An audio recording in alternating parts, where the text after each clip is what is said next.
Now Indian government ने अपनी energy security को बचाने के लिए अब एक ऑपरेशन लॉन्च किया है जिसका नाम है ऑपरेशन ऊर्जा सुरक्षा। इसके अंतर्गत इंडियन नेवी अब गल्फ ऑफ ओमान में 24/7 वहां पर अपने वारशिप्स के साथ तैनात रहेगी, जो कि एस्कॉर्ट करेगी हमारे ऑयल टैंकर्स को, जो स्टेट ऑफ हॉर्मुज से होते हुए इंडियन पोर्ट तक उनको एस्कॉर्ट किया जाएगा।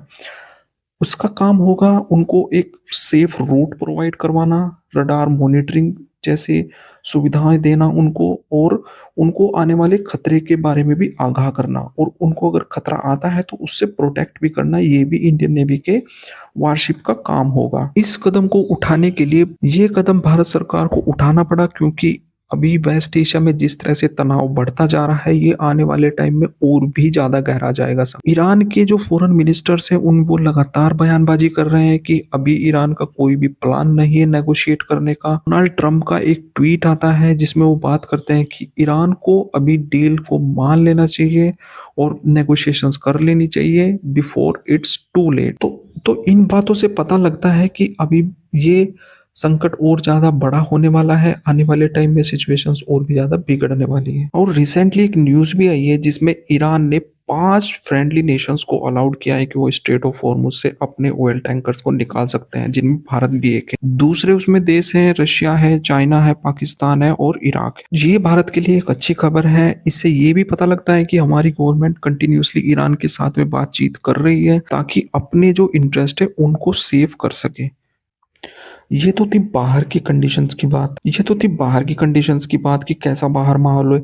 हमारे देश में भी पेट्रोलियम मिनिस्ट्री ने एक सर्कुलर जारी करके ये गाइडलाइंस जारी किया है, जहां पर पीएनजी अवेलेबल है जिन एरियाज में, उनमें वहां के जो कंज्यूमर्स है, एलपीजी कंज्यूमर्स है, उनको बोला गया है कि आप जल्द से जल्द पीएनजी के अंदर शिफ्ट करें, ताकि जो एलपीजी की जो शॉर्टेज है, जिन एरियाज में पीएनजी अवेलेबल नहीं है उनमें एलपीजी के सिलेंडर्स को प्रोवाइड कराया जा सके। आने वाले टाइम में ना आप ये भी देखोगे कि पेट्रोलियम मिनिस्ट्री एक नया प्रोजेक्ट भी लेकर आ रही है जिसके अंतर्गत, जो कि मैसिव होगा, जो कि बड़े स्केल पे किया जाएगा।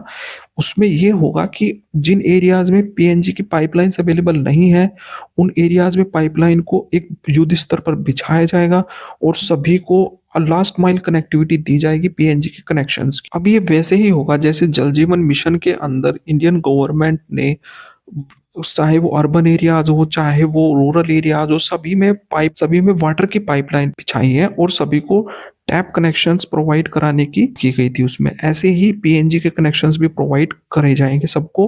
और उसमें एक सबसे अच्छी बात ये होगी, वो टाइम लाइन के अंदर किया जाएगा। इंडियन कंज्यूमर्स को ऐसे दुखी नहीं होना पड़ेगा कि हमारा कनेक्शंस इतने दिन पहले अप्लाई किया था और हम अभी तक भटक रहे हैं। ऐसा कुछ नहीं होने वाला है। उसमें 48 आवर्स का टाइम दिया जाएगा और उसके अंदर अथॉरिटीज को कनेक्शंस प्रोवाइड करना पड़ेगा और उसमें 3 दिन के अंदर अंदर आपको सप्लाई भी मिलनी शुरू हो जाएगी। ऐसा कुछ उसमें प्रोविजंस रखे गए हैं। और एक उसमें डेजिग्नेटेड ऑफिसर्स भी होंगे जो कि आपकी जो भी कुछ समस्या होंगी पाइपलाइन से रिलेटेड या पीएनजी से रिलेटेड, उनको विद इन 3 डेज वो रिजोल्व करने की कोशिश करेंगे। और लोकसभा में अपने बजट सेशन की स्पीच के दौरान प्राइम मिनिस्टर ने बार बार कोरोना का जिक्र किया कि हमको कोरोना की जैसे हालात देखने को मिल सकते हैं, तो हमको तैयार रहना चाहिए। तो उनका इस बात से ये मतलब था कि अभी कोरोना के टाइम पर जिस तरीके से जो सप्लाई चेन्स थी वो ब्रेक हो गई थी, कुछ कमोडिटीज या कुछ खाने पीने की चीजें जो हमको मिल नहीं रही थी, वैसा ही हाल अभी भी कुछ होने वाला है। क्योंकि अभी भी आप मार्केट में अगर देखोगे तो एलपीजी की शॉर्टेज के बाद ऑयल की शॉर्टेज की अफवाहें भी उड़ाई जा रही है। पेट्रोल पंप पे लंबी लंबी लाइन लग जाती है कहीं पर कि पेट्रोल अवेलेबल नहीं है, डीजल अवेलेबल नहीं है, जबकि ऐसा कुछ नहीं है। अभी इंडिया के पास में प्रॉपरली स्टॉक्स है, लगभग 65 डेज का स्टॉक्स इंडिया के पास में अवेलेबल है, जो हम अपनी तेल की जरूरतों को पूरी कर सकते हैं। तो अभी अफवाहों पर बिल्कुल भी ध्यान देने की जरूरत नहीं। ये सब प्राइम मिनिस्टर्स ने बात की थी। अभी ईरान दोस्तों अभी भी नेगोशिएशंस के मूड में बिल्कुल भी नहीं लग रहा है, क्योंकि जैसे ही ट्रंप ने 15 पॉइंट का प्रपोजल दिया, उसके बाद से उन्होंने अपनी ही अलग डिमांड्स बनानी शुरू कर दी। और वो अभी फिलहाल स्थिति को सीरियसली शायद नहीं ले रहे हैं, क्योंकि ट्रंप की जो प्रपोजल्स आते हैं उनको वो मजाक बनाते हैं। यहाँ तक उन्होंने एक मीम्स भी बना दिया है ट्रंप के ऊपर कि ट्रम्प ऑलवेज चिकन्स आउट, मतलब ट्रम्प अपनी जो भी बात बोलते हैं, बड़ी बात बोलते हैं, उससे वापस पलट जाते हैं। हालांकि ये बात थोड़ी कुछ हद तक सही भी है, लेकिन ये इससे पता लगता है कि इंटरनेशनल डिप्लोमेसी के आजकल जो प्रिंसिपल्स हैं वो कितने ज्यादा डिग्रेड हो चुके हैं। पॉलिटिक्स में कभी भी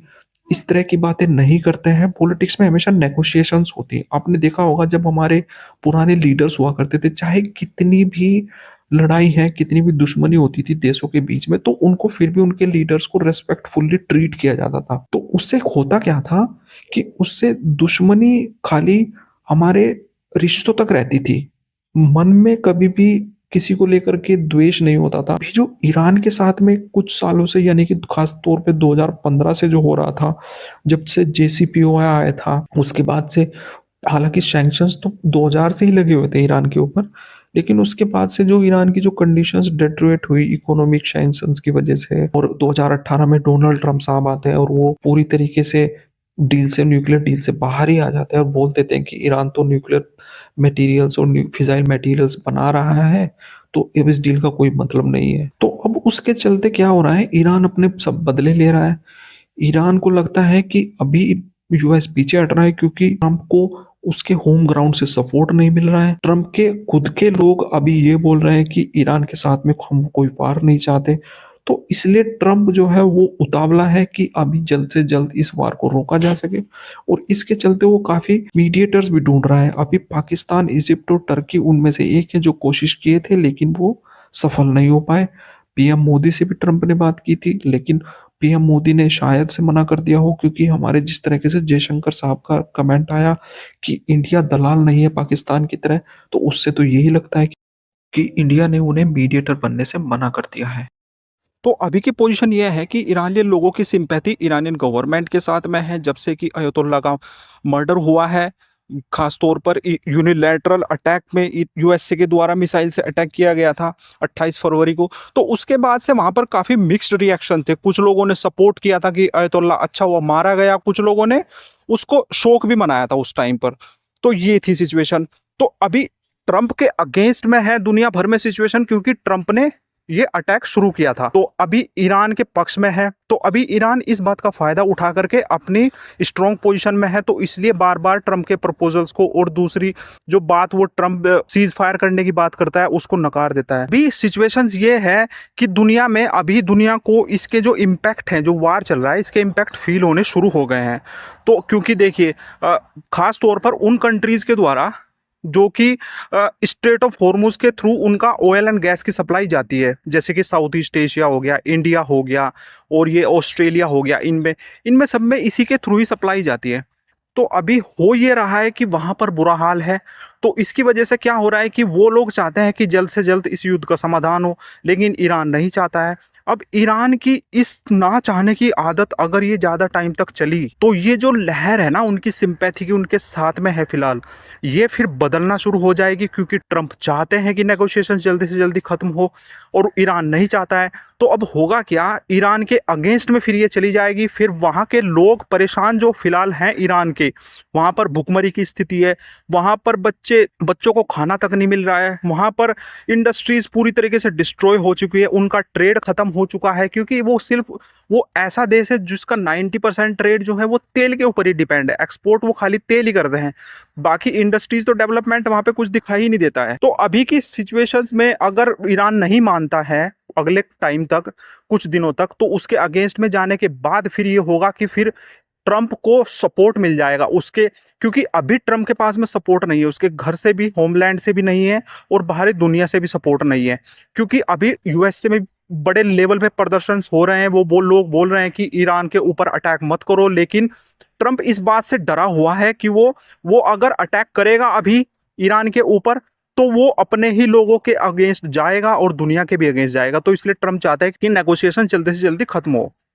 अभी ईरान नहीं चाह रहा है, तो इससे ये होने वाला है, अब ईरान के अगेंस्ट में जाएगी पूरी की पूरी लहर सिंपैथी की, और ट्रंप के सपोर्ट में जाएगी। और आप ये समझिए, अगर ट्रंप के सपोर्ट में ये लहर जाती है, तो वो एक इगोस्टिक पर्सन है, वो रुकने वाला नहीं है। वो इतने बड़े लेवल पे मैसिव अटैक करेगा ईरान के ऊपर कि ईरान को पूरा तहस नहस कर देगा, जिसके बाद ईरान के लिए संभलना मुश्किल ही नहीं, नामुमकिन हो जाएगा।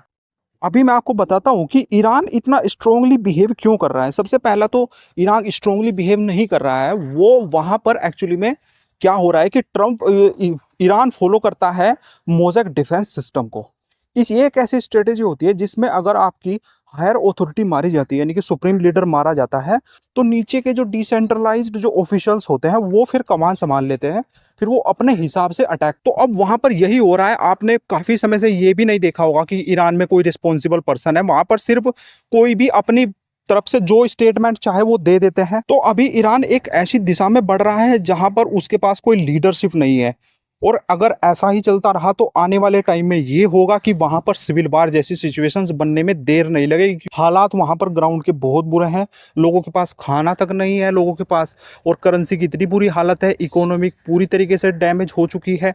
तो इसके बाद में क्या होगा? अभी तो वहां पर लोगों की सिंपैथी है ईरान के साथ में, लेकिन गांधी जी ने एक बार एक बात कही थी कि जब नॉन कोऑपरेशन मूवमेंट, असहयोग आंदोलन जब चल रहा था, कि लोगों को आप ज़्यादा टाइम तक सिंपैथी की वे में बांध कर नहीं रख सकते हैं। इसीलिए गांधी जी ने 1922 में चोरा चोरी के बाद में तुरंत से असहयोग आंदोलन को बंद कर दिया था। वो समझ गए थे कि अभी लोगों को थोड़ा आराम की ज़रूरत है, लोगों को अपना घर गृहस्थी लेके बैठे हुए उनको काम करने की ज़रूरत है, वो पूरे दिन आंदोलन में नहीं बैठे रह सकते। वही सेम चीज़ जो है वो ईरान के साथ में है। वहाँ पर अभी लोगों को इकोनॉमिक हालत इतनी बुरी हो चुकी है क्योंकि उनको खाने तक के जुगाड़ नहीं हो पा रहा है, तो वो अपने इसको देखेंगे कि ईरान के लीडर्स के जो बेफालतू के जो बयानबाजी चल रही है उनके पीछे चलेंगे। ये तो मैंने आपको बता दिया कि अभी वहां पर करंट में क्या पोजीशंस बनी हुई है।